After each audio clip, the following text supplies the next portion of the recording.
lafti yoo maal ta'edha kan kirkira. Wantumni hundi baquu danda'a. Bitta bu'iinsatu gaggeeffama. Gaazii fi bishaan lafa jalaa kan qabatee bahedha. Sochiiwwan lafaa kun akaakuu garaagaraa qabu moo akaakuun tokko? Inni Affaaritti dhiyeenya kana tibbana uumame. Of eeggannoon uummanni hawaasni naannoo sana gochuu qabu maali? Akka biyyaa qofa osoo hin taane akka gaanfa Afrikaatti dhiibbaa guddaa uumuu danda'a. Oomishichillee maal jedhama? Akkamiin safarama? Kirkira lafaa volkaanoon uumamee jedhama. Itoophiyaan kuni bakka lamatti illee qoodamuuf jirti. Itti fufuu dandeenya kanuma. Biyya Itoophiyaa kana gaaga'uu danda'a. Rabbumaa wanni guddaani. Naannoo Affaaritti kirkirri yookaan sochiin lafaa ta'ame sun koor yookaan keessa lafaa jenna.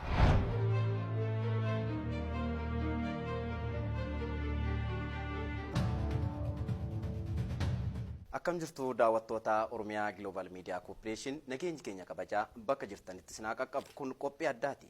Qophii addaa keenya har'aa ammoo sochii yookaan kirkira lafa Itoophiyaa keessatti mul'ataa jiru wal qabatee keessummaa tokko as istiidiyootti affeerradheetii jira. Qophii kana qopheessuun kasii waliin turu ani Lalisaa Dabbabaa gama ogeessa kaameraatiin Olaanaa Nagaashii fi Naawol Nagaash na waliin jiru hanga xumura qophii keenyatti waliin turaan affeerraa keenya.